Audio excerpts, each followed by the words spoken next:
Jadi Al-Quran secara fisik memberikan ketenangan, keyakinan, harapan. Wa basyiril ladzina amanu wa amilus solihati jannatun. Gitu terus. Dan kabarkanlah kepada orang-orang yang beriman, kata Allah. Jadi apa yang bikin susah? Jadi kalau udah tenang, bahagia, gula darah turun, tensi turun, segala turun. Masya Allah kan? Dan itu dibuktikan. Dibuktikan tapi kata kuncinya apa? Harus memahami itu dulu. Afala yatadabbaruna al-Quran. Ya, maka Allah Subhanahu wa taala menjadikan waktu saya pernah membaca ayat-ayat Al-Qur'an ini, bukan kita membaca ayat dan lihat ada ayat-ayat yang saya kadang-kadang mikir apa maksud tajwid itu? Ada idgham, ada ikhfa, ada iqlab, ya ada izhar, ya. Nah, tempat ini punya Kang Izhar. Ya. Itu ya Masya Allah itu kan, itu semua punya efek yang beda loh sekalian. Baik, kita akan buktikan. Beda rasanya kepada kita. Contoh nih, saya akan bacakan surat Maryam. Surat Maryam itu surat yang unik karena di belakangnya ya semua. Ya, mari kita dengarkan. Auzubillahiminasyaitonirrajim. Kaf ha ya ain sad. Zikru rahmati rabbika 'abdahu Zakaria iz nada rabbahu nidaan khafiyya. Qala rabbi inni wahana al-'azmu minni wasta'ala ar-ra'shu shayba wa lam akun bi du'aika rabbi syakiyya. Lalu yang lain lagi Bapak sekalian ya. Kita lihat lagi surat Muhammad. Surat Muhammad ini belakangnya hum. Ya. Lihat. A'udzubillahi minasyaitonir rajim. Allazina kafaru wa saddu an sabilillahi adalla a'malahum. والذين آمنوا وعملوا الصالحات وآمنوا بما نزل على محمد وهو الحق من ربهم كفر عنهم سيئاتهم وأصلح بالهم ذلك بأن الذين كفروا اتبعوا الباطل وأن الذين آمنوا اتبعوا الحق من ربهم كذلك يضرب الله للناس أمثالهم فإذا لكيتم الذين كفروا فضرب الرقاب حتى إذا أثخنتموهم فشدوا الوثاق فإما منا بعد وإما فداء حتى تضع الحرب أوزارها ذلك ولو يشاء الله لانتصر منهم ولكن ليبلو بعضكم ببعض والذين قتلوا في سبيل الله فلن يضل أعمالهم. Lain lagi kalau kita baca Ar-Rahman kayak dipak gitu loh. Hati itu ibarat kata itu kayak mau dibongkar gitu loh rasa syukurnya. Lihat. Kita ayat langsung sudah masuk ke itu ya. Wal arda wada'aha lil anam fiha fakihatu wan nahlu zatul akmam wal habbu zul aswi war rayhan fabi'ayyi ala'i rabbikuma tukazziban khalaqal insana min salsalin kal fakhar وخلق الجان من مارج من نار فبأي آلاء ربكما تكذبان رب المشرقين ورب المغربين فبأي آلاء ربكما تكذبان مرج البحرين يلتقيان بينهما برزخ لا يبغيان فبأي آلاء ربكما تكذبان. Jadi kayak kita dipegang, bahu kita dipegang, matamu lihat, ya, telingamu dengar, tuh perhatikan matahari. Fabi'ayyi ala'i rabbik. Jadi seakan-akan kayak kita dipegang sama ibu kita gitu ya, atau mungkin dipegang oleh katakanlah pemimpin panglimanya kita, lihat gitu kan, gitu. Kuat jadi gitu kan. Nah, Al-Quran itu bagus sekalian ya, subhanallahnya ya. Dia punya irama-irama ya.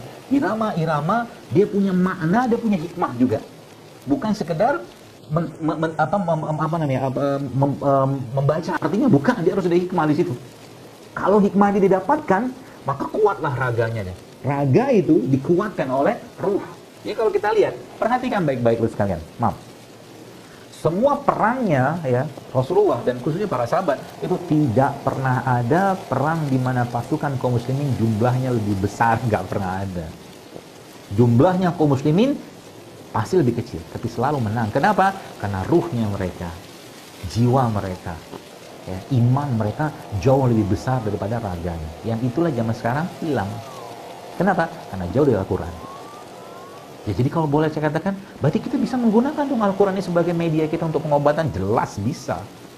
Ya, kalau saya pernah katakan bahwa saya katakan Allah itu nih Allah, saya katakan ambillah air zam-zam itu, ya, lalu Anda bacakan ayat Al-Quran atau bacakan ayat-ayat ruqyah atau mungkin ruqyah-ruqyah yang diajarkan Nabi SAW, lalu minta sama Allah, ya Allah kuatkan imunitasku, ragaku, fisikku, minta dengan keyakinan, pasti dikasih sama Allah. Kenapa? Zam-zam itu masyhur di barat. Salah satu contohnya ya, Zam-zam itu sesuai dengan apa yang kita niatkan, apalagi Al-Quran. Ya, itu sebabnya ada penelitian dilakukan seingat saya di Brawijaya, Malang, itu ternyata sel kanker itu ketika dibacakan Al-Quran, ya, dengan orang yang pastinya meyakini itu. Kalau nggak yakin nggak bisa. Kan kata Allah dalam Al-Quran, wa nunazzilu minal Qur'an ma huwa syifaa'un wa rahmatul lil mu'minin wa la yazidu dzalimin illa khusran. Jadi ada beberapa ayat dalam Al-Quran itu yang Allah sebutkan syifa. Salah satunya adalah Al-Quran. Salah beberapa lagi ada madu. Ada madu, ada Al-Quran, ya. Jadi Al-Quran itu bisa sebagai media penguatan imun, ya. Itu sebabnya Nabi kita alaihi salatu wassalam ketika beliau mau tidur, apa yang beliau kerjakan? Beliau akan membaca ayat kursi, Al-Ikhlas, Al-Falaq, An-Nas, lalu beliau tiupkan seperti kayak bahasa saya itu kayak radioterapi. Ditiupkan gitu, diusapkan ke badannya seperti di ruqyah. Itu yang beliau kerjakan. Coba deh, mau coba nih, coba misalnya Anda wudu gitu ya.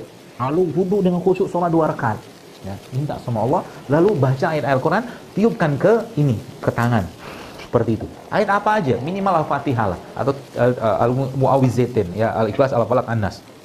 Baca, tiupkan, usapkan kawan, seperti kayak apa ya, berdesir gitu loh. Gitu. Seperti itu Al-Quran memberikan efek. Nah, apalagi itu banyak penelitian menyebutkan ternyata molekul saja, ya, itu Bapak Ibu mungkin pernah membaca tentang Masaru Emoto. Masaru Emoto kan akhirnya masuk Islam gara-gara air Zam-Zam. Dia melihat air Zam-Zam itu molekulnya gimana nggak luar biasa molekulnya. Ya, tiap hari ya mungkin jutaan orang mungkin muter di situ membacakan labbaik Allahumma labbaik atau mungkin Rabbana atina, dibacain semua. Sedangkan manusia itu kan punya elektromagnetik gitu kan. Jadi seakan-akan air itu mendengar, pohon aja berkomunikasi. Itu sebabnya dalam makanan, ya, makanan, minuman, Nabi kita SAW tidak pernah mengejek, tidak pernah mencaci, bahkan tidak memujinya. Karena mereka punya hati, tanda kutip ya. Mereka juga punya perasaan. Nggak boleh. Mau enak dia makan aja, alhamdulillah. Mau nggak enak nggak usah makan. Seperti itu aja. Ya. Nah, maka saya katakan, jadi getaran-getaran dari makharijul huruf Quran itu yang menguatkan saraf-saraf manusia. Maka Nabi katakan Allah katakan warattilil Qur'ana tartila. Baca Al-Quran dengan tartil. Nggak boleh baca Quran itu cepat-cepat. Dapatkan maknanya. Dapatkan iramanya. Jadi kalau Bapak Ibu perhatikan para qori-qori yang subhanallah ya, para pembaca Quran itu, para hufaz, penghafal Quran itu, mereka membaca ayat-ayat atau surat-surat tertentu, itu kadang-kadang suratnya sama tapi nadanya berbeda tergantung suasana hati mereka. Ya. Ya, makanya dalam Islam itu ya, selalu begitu Allah katakan, orang-orang yang berbuat baik wala khaufun alaihim wala hum yahzanun, kata Allah. Orang-orang yang berbuat baik itu nggak ada takut, nggak ada sedih. Seperti itu janji Allah. Jadi kalau kita kembali balik lagi pada Al-Quran sekalian, maka sebenarnya zaman sekarang ini, kalau boleh saya katakan gitu ya, kalau boleh saya katakan, obatnya corona itu banyak-banyak baca Quran aja lah. Ya, bayangkan ya, dalam satu juz itu seingat saya ada sekitar 100.000 kebaikan dalam satu juz. Ya, kalau setiap hari bisa baca satu juz, berarti 100.000 kebaikan, 100.000 ketenangan, 100.000 kedamaian, 100.000 kekebalan hati, iman segala macam. Ya.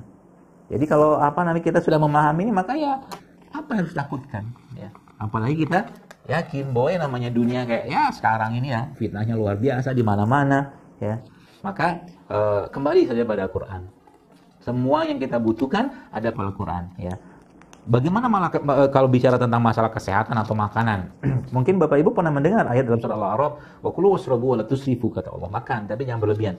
Ibnu Taimiyah mengatakan bahwa 50% ilmu kedokteran itu ada pada ayat tadi. Subhanallah kan, 50% kata beliau, rahimahullah. Ya, kenapa? Karena kuncinya zaman sekarang. Kenapa banyak orang zaman sekarang berpenyakitan?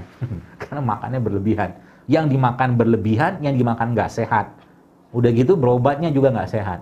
Nggak kenal bekam, nggak kenal puasa, ya, nggak kenal katakanlah sunnah-sunnah Nabi. Ya, subhanallah ya. Maka kembali pada Al-Quran. Ya, Quran ini adalah imunitas terbaik kita, baik secara ruhiyah, kolbu, dengan ketenangannya, ya, dengan kedamaian, kebahagiaannya, ya, dan secara fisiknya tadi saya katakan, ya, dia menggetarkan saraf-saraf kita, ya. Maka itu salah satu bisa kita lakukan dengan cara ya ruqyah, ya, kita membacakan ayat-ayat Allah, ya, kepada mungkin air gitu, atau mungkin kita bacakan, kita ruqyah badan kita, dan membaca Al-Quran dengan tartil pun itulah adalah imunitas buat tubuh kita, ya. Dan apa tuh namanya, selalu ada kabar gembira dari Allah. Al-Quran itu memberi kabar gembira, ya. Dia ada pembeda juga, Al-Furqan juga, kabar gembira, basyira wa nazira, macam-macam, sudah komplit semua dalam Al-Quran. Tinggal ikuti saja, baca. Jangan pernah dalam hari kita, atau mungkin ya boleh saya katakan, ketika kita baca Al-Quran, minta sama Allah, ya Allah jadikan Al-Quran ini sebagai penguat hatiku, imanku, kolbuku, pikiranku,